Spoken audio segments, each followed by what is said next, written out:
السلام علیکم. یوتھ ٹیلی ویژن اور آج ہم حاضر ہیں ایک ایکسکلوسیو انٹرویو کے ساتھ. یہ شخصیت اس وقت موجود ہے اور جس کا میں انٹرویو کرنے کے لیے جا رہا ہوں, اس کے بارے میں کیا کہوں. میں ابھی آپ سوچ رہا ہوں کہ کیا کہا جائے اس کے بارے میں. ایک بہت لمبی داستان ہے, بہت لمبا سفر ہے, اور یوتھ ٹیلی ویژن تک وہ کیسے پہنچا ہے اس کا جواب تو وہ خود ہی دے گا. لیکن میں قبل اس کے کہ آپ کی ملاقات ان سے کرواؤں, ایک بات میں ان تمام لوگوں کے لیے کہنا چاہتا ہوں جو کہ یہ انٹرویو دیکھیں گے بھی اور سنیں گے بھی. خاص بات یہ ہے کہ ہمارے اپنے خیال میں جو نوجوان ہمارا ہے وہ کچھ نہیں کر رہا.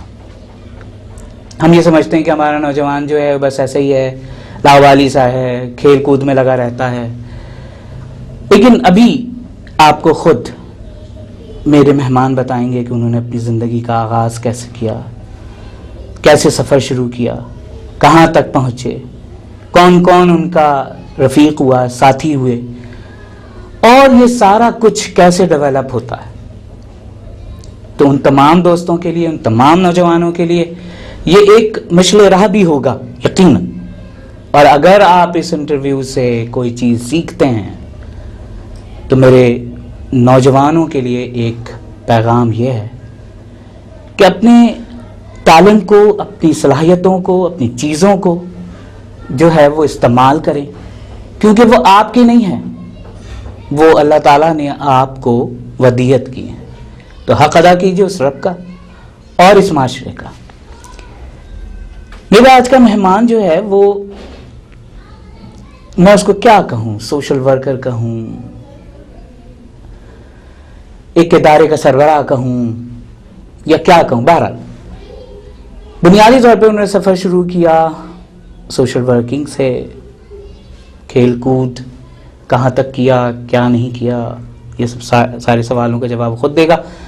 میرا آج کا مہمان ہے سہیل احمد راہی, جو سی او ہیں یوتھ ٹیلی ویژن کے. لیکن آپ جو یہ پروگرام دیکھ رہے ہیں یہ نہیں سمجھیے گا کہ ہم نے اس لیے بلا لیا کہ کیونکہ ہمارا اپنا چینل ہے, وہ اس کا والی وارث ہے, اور ہم اس کو یہاں پہ بلا کے آف دی انٹرویو جو ہے وہ یہ کہیں گے سر پلیز آپ ہماری سیلری بڑھا دیں, کیونکہ ظاہر بات ہے آپ اس طرح سے تو ہو نہیں سکتا اتنے چھوٹے سے معاملات میں. تو بہرحال یہ میں اس لیے بات کہہ رہا ہوں کہ پتہ نہیں کون کون یہ انٹرویو دیکھے گا, کس کس کے ذہن میں کیا کیا خیالات ہوں گے. تو وہ تمام باتیں آپ اپنے تک رکھیں گے. آپ لوگ یہ سمجھ رہے ہوں گے کہ میں نے ایک سسپنس پیدا کر دیا کہ یہ شخصیت ہے کون. تو وہ سسپنس توڑتا ہوں, اس شخصیت سے ملواتا ہوں. میرا بہت اچھا دوست, میرا ساتھی سہیل احمد راہی. جی سہیل, کیا ہو رہا ہے سہیل؟ السلام علیکم. وعلیکم السلام. آپ نے بلایا, میں آ گیا. کیا ہوا, کیا یہ کیسے سارا کچھ آپ نے یوتھ ٹیلی ویژن تک پہنچے؟ اس سے پہلے کی بھی ایک کہانی ہے, یہ آرمز کیا ہے بھائی؟ یہ کافی لمبی داستان ہے. ہاں میں یہی تو سننا چاہ رہا ہوں. بہت لمبا سفر ہے. ایک طویل سفر کے بعد ہم یہاں پہنچے ہیں. کہتے ہیں کہ اب جب کوئی بھی کسی قسم کی کامیابی ہوتی ہے کہ راتوں رات ہو جائے, لیکن اس راتوں رات کے پیچھے جو ایک لمبی جو ایک داستان ہوتی ہے, لمبا جو سفر ہوتا ہے, اس سفر کے بعد وہ راتوں رات ایک نئی چیز آپ کریٹ کر پاتے ہیں. تو بیسکلی میں خود ایک اسٹریٹ اسکول میں ایز اے اسٹوڈنٹ ان ہوا تھا. کسی 80s کے زمانے کی بات ہے کہ 85 میں اسٹریٹ اسکول بنے تھے لیاری کے اندر.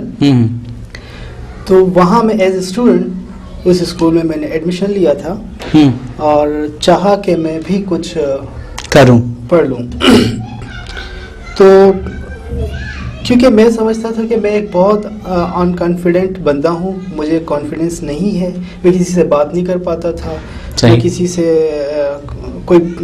کچھ کہنا بھی ہوتا تھا تو میں بڑا شائع فیل کرتا تھا کہ میں کہوں گا شاید میں غلط بول دوں. اس وجہ سے میں نہیں کر پاتا تھا. لیکن جب میں نے اسٹریٹ اسکول میں قدم رکھا تو وہاں کے استادوں نے جو مجھے سکھایا, جو مجھے پڑھایا, یا جو مجھے میرے ٹیلنٹ کو جس طرح سے انہوں نے ابھارا, تو ایک کانفیڈنٹ بن کے میں سامنے آیا. تو یعنی جو یہ سفر گزرتا گیا تو اسی اسٹریٹ اسکول میں نے خود ٹیچنگ شروع کی. اچھا. اور چلتے چلتے پھر ایک ایسا اسٹیج آیا جہاں پر مجھے اسی اسٹریٹ اسکول میں ہیڈ بنایا گیا. اچھا. ایز اے ہیڈ میں نے اسی اسٹریٹ اسکول یعنی ایڈمنسٹریشن میں آ گئے. جی, ایڈمنسٹریشن میں آ گیا. لیکن کیونکہ وہ اس زمانے میں صرف اسٹریٹ اسکول کے طور پر وہ ادارہ چلتا تھا, انجمن رضائے مصطفیٰ, جس کو ہم آرم کہہ رہے ہیں. اچھا. انجمن رضائے مصطفیٰ.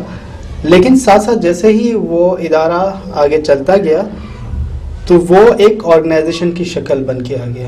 یعنی وہاں پر صرف وہ ایجوکیشن کے ساتھ ساتھ دیگر کام کو بھی لانا شروع کیا گیا, جیسے ہیلتھ یا ووکیشنل سینٹر وغیرہ, سینٹر اور دیگر چیزیں تھیں. خواتین کے حوالے سے کام تھا. تو وہ ایک آہستہ آہستہ گرون اپ آرگنائزیشن بننا شروع ہو گیا. تو اسی دوران پھر یہ فیصلہ کیا گیا کہ اب جو ہے نا آپ کو تھوڑا سا آگے موو کرنا ہے. سو مجھے وہاں سے اب ہیڈ سے آگے ایک تھوڑا سا اور پروموشن ملا, تو میں ایز جنرل سیکرٹری اس آرگنائزیشن میں بن گیا. اچھا. جنرل سیکرٹری بننے کے بعد تو یقیناً میری ذمہ داریاں بڑھ گئی. ٹھیک ہے. تو اس وقت بالکل میں نیا تھا, مجھے تو آئیڈیا نہیں تھا کہ جنرل سیکرٹری کرتا کیا ہے. صحیح. تو میرا کام کیا ہے. لیکن کیونکہ مجھے ایک تجسس تھا, ایک شوق تھا کہ مجھے کچھ کرنا ہے, کچھ نیا کریٹ کرنا ہے کہ کیا کروں, کوئی ایسی نئی چیز کروں. تو میرے ساتھ ایک اچھی خاصی ٹیم تھی. ندیم تھا میرے ساتھ, جلیل, ندیم, کچھ اور ساتھی تھے, فضل وغیرہ. تو ان کے سپورٹ سے ہم آپس میں بیٹھ کر ڈسکس کرتے تھے کہ یار کیا کچھ نیا کیا جائے. تو پھر اسی اسٹریٹ اسکول کے اندر ہم نے پہلے تو یہ ڈیسائیڈ کیا کہ اب, کیونکہ اس زمانے میں وہ صرف ایک مڈل لیول تک کی کلاسیں ہوتی تھیں. اچھا. ہم نے کہا یار یہ مڈل لیول تک کی کلاسیں جب تک چلیں گی تو شاید ہم نیو جنریشن کو اپنے ساتھ شامل نہیں کر سکیں گے. اگر یہاں پر میٹرک لیول کی کلاسیں ہوں, اور پلس دوسرا ڈس ایڈوانٹیج یہ تھا اس زمانے میں خواتین نہیں تھیں ہمارے پاس. اچھا. فیمیل نہیں, مطلب وہ اس میں شامل نہیں تھی, آپ کی ٹیم میں نہیں, ٹیم میں شامل نہیں تھی. اچھا. تو ہم نے فیل کیا کہ اگر فیمیل ٹیمیں شامل ہوں گی تو یہ شاید ٹیم اور زیادہ اسٹرانگ ہو جائے. تو ہمارے بہت سارے سینئر ساتھیوں نے اس پر اعتراض کیا. کیا اعتراضات ہو گئے بھائی؟ اعتراضات یہ ہوئے کہ کیونکہ ہمارا جس طرح کا ماحول ہے, جس طرح کے ہمارے روایتی سسٹم جو چل رہا تھا, اس حساب سے کو ایجوکیشن کو پسند نہیں کیا جاتا کہ یہاں پر کو ایجوکیشن چلے. نہیں آپ کی کمیونٹی میں؟ جی, ہماری کمیونٹی میں کہ کو ایجوکیشن کو چلایا جائے. اچھا. لیکن ہم نے ساتھیوں نے تھوڑا سا اپنے سینئر ساتھیوں کو موٹیویٹ کیا اس طرح سے کہ یار اگر ہم کر کے دیکھ لیں, اگر کوئی اعتراض کرتا ہے تو پھر ہم ان سے جواب دے سکتے ہیں, اگر پھر بھی نہ چلے تو پھر نہ کریں. لیکن کیونکہ چلتے چلتے وقت ایسا آیا کہ ہمارے سینئر خود مجبور ہو گئے کہ کرنا ہے, ایسا کرنا ہے. ہاں, کیونکہ بعض دفعہ ہمیں ایک چھوٹا سا ریسرچ کنڈکٹ کرنا تھا ہیلتھ کے حوالے سے, اور وہ ریسرچ تھا مدر اینڈ چائلڈ کے اوپر. مدر اینڈ چائلڈ کے اوپر جو بھی آپ کام کریں گے ڈیفینیٹلی خواتین کی ضرورت ہوگی. کوئی مرد نہیں جا سکتا کسی عورت سے پوچھنے کے لیے کہ آپ کی کیا پرابلمز کیا ہیں. تو وہاں ضرورت پڑی خواتین کی. تو بس وہ ہمارا دن تھا کہ جس میں ہم نے اپنی بہنوں کو, یعنی ہماری اپنے گھر سے جتنی بھی بہنیں تھیں, باقی کزنز وغیرہ سب کو ملایا اور یہ ریسرچ کنڈکٹ کیا, سروے کیا, اور پھر اس کے بعد وہ ہماری ٹیم میں شامل ہو گئیں. تو اس کے بعد یہ ہوا کہ پھر اگلے اسٹیپس کی طرف ہم لوگ آتے چلے گئے. جیسے جیسے وقت گزرتا گیا ہم نئے نئے اسٹیپس لیتے رہے. یعنی آپ سے پہلے تھی اور وہ ورکنگ میں تھی, تو وہ لوگ کون تھے جو چلا رہے تھے اس کو پہلے سے؟ وہ ہمارے سینئر ساتھی تھے, جس میں خاص کر استاد نبی بخش, مراد بخش اس وقت جو ہمارے ساتھ کام کر رہے ہیں, ان کے والد تھے.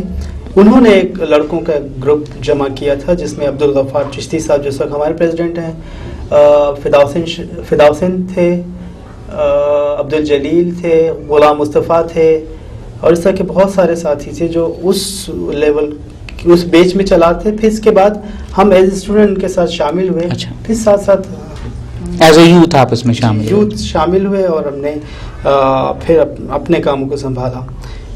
لیکن جب ہمارا جو خاص کر جو بیچ آیا, سیکنڈ بیچ میں ہم لوگ تھے, تو وہ یوتھ کا بیچ تھا. اچھا. تو اس میں پھر ہماری ٹیم جو ہے زیادہ تیزی کے ساتھ آگے بڑھنے لگی. اور پھر ایک وقت آیا کہ 90s کے بعد تو پھر روٹری کلب کا سپورٹ ہوا ہمیں، جس نے ہمارے اسٹریٹ اسکول کو سپورٹ کیا. پھر ہم نے ساتھ ساتھ ان کو پروجیکٹس بنانا شروع کر دیا. ہم نے پھر ان کو خود بتایا کہ ہم چاہتے ہیں کہ تعلیم بالغان کا سلسلہ شروع ہو. خواتین کی تعلیم خاص کر جو ہے ہمارے یہاں پرابلم تھی کہ خواتین کو پڑھنے کے مواقع کم تھے. اب تو اللہ کا شکر ہے کہ ایسا نہیں ہے، لیکن اس زمانے میں بہت کم تھے. تو ہم نے خواتین کی تعلیم کے لیے پورے لیاری کے اندر اس طرح کا سلسلہ شروع کیا. وقت گزرتا گیا، ہم نے لیاری سے باہر نکلے، معاج، یوسف بوٹ اور دیگر علاقوں میں چلے گئے، اور یوں یہ قافلہ چلتا گیا اور آج